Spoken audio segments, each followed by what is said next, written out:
Puma se aludió al orden público. Solo he leído explicaciones del caso en inglés, por eso me tengo que excusar. No he leído que se haya anulado orden público relacionado con due process, sino con fair trial. Obviamente hay una diferencia entre due process y fair trial, pero en Bolivia sería una causal de anulación, según mi interpretación, por due process, o sea, por debido proceso. ¿En qué sentido? El debido proceso, en las causales nuevas, de acuerdo a la ley de arbitraje nueva de Bolivia, no tan nueva, pero ya nueva, digamos, de conciliación y arbitraje, no existe una violación del debido proceso como causal de anulación, sí al derecho de defensa. Pero muchas de las anulaciones de laudos arbitrales caen dentro de la esfera de violación al debido proceso, que es una causal de anulación por violación al orden público. Y podría entrar muy bien por este lado, en el sentido que las violaciones al debido proceso son violaciones al orden público. Por otro lado, en Bolivia está reconocida por una sentencia constitucional del año 2016 la notariosa jurisdiccional del arbitraje, basada en un artículo de la Constitución Política del Estado que habla del órgano jurisdiccional que se aplica al arbitraje.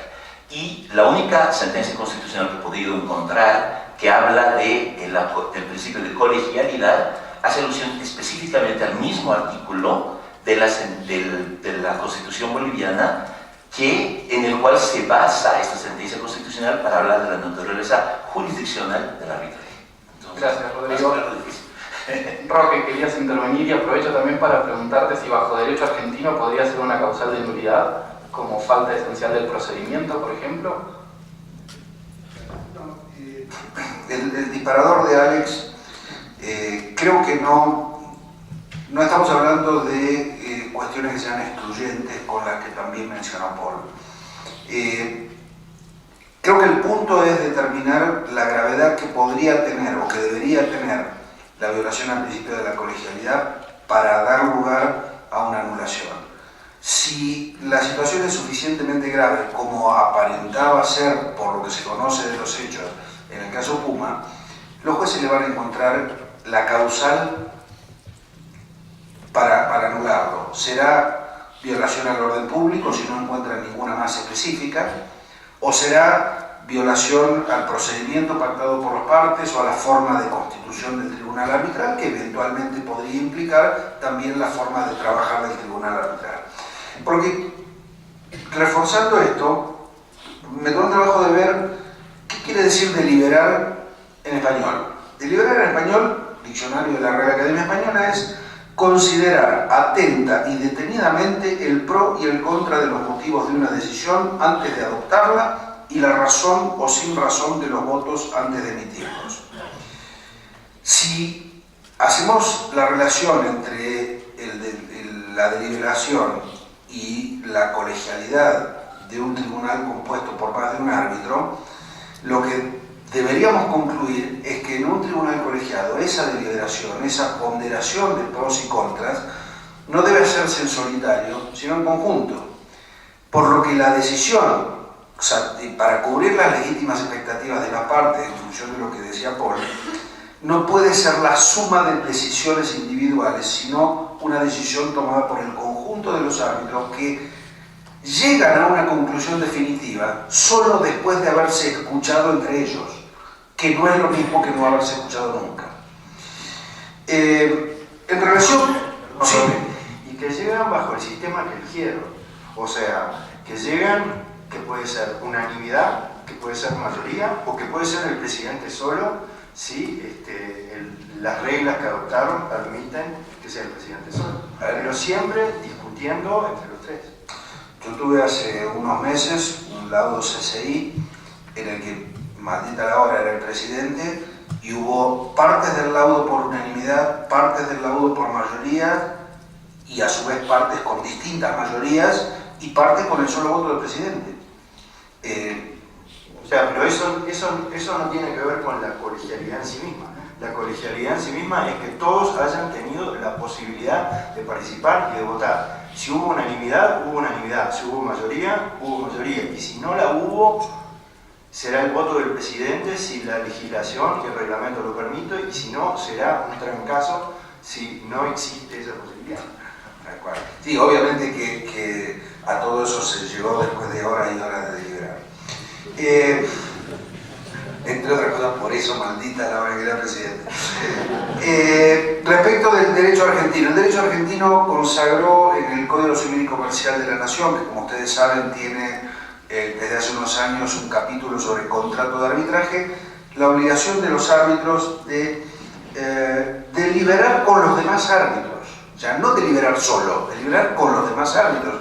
Si no recuerdo mal, Paul, el Código General del Proceso Uruguayo habla de reunirse para deliberar. O sea, no deliberar de cualquier manera, sino deliberar bajo el respeto al principio de colegialidad. Yo no sé si en el derecho argentino la violación al deber de deliberar en conjunto con los demás árbitros podría ser causal de anulación.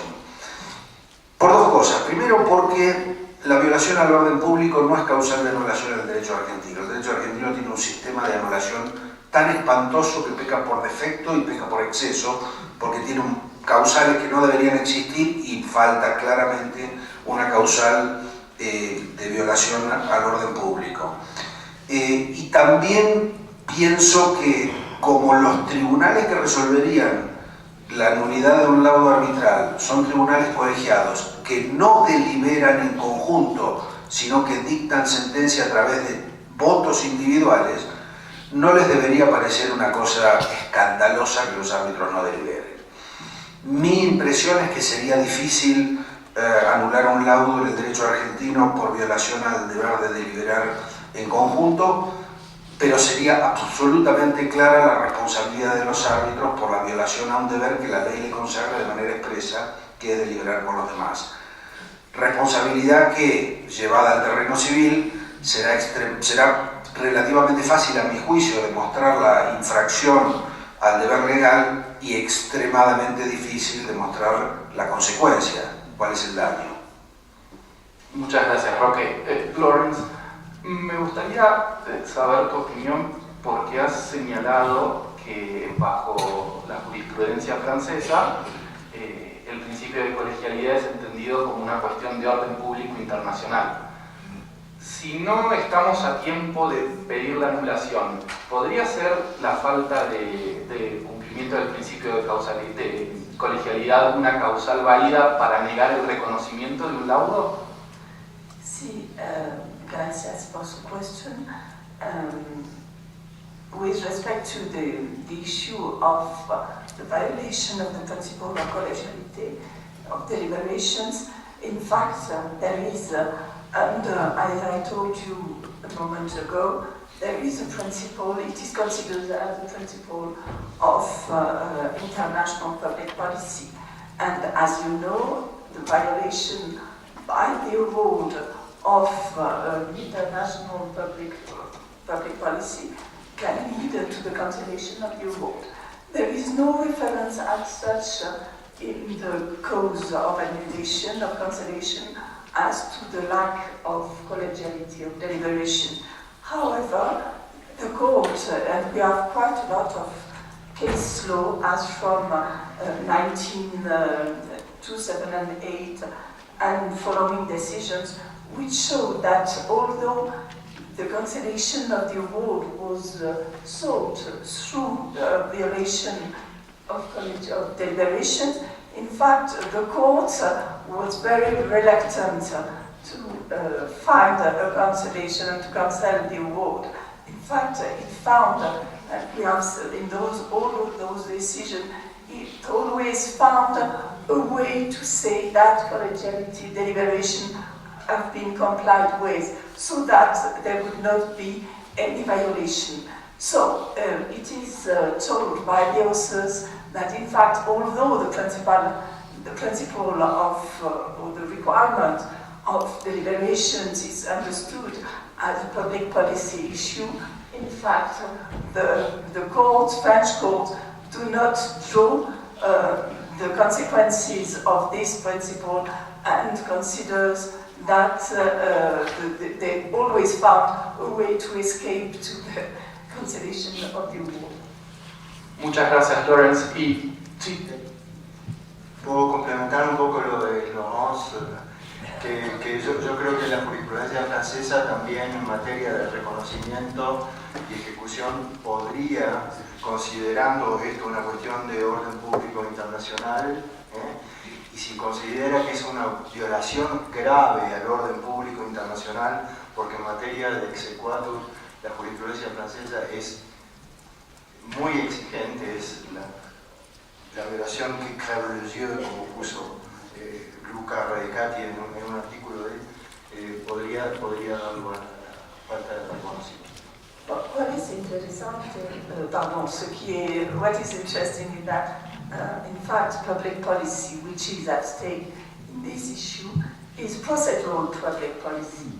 It's not substantive one, and probably it should be pointed out at that stage of the discussion, because the court considers that the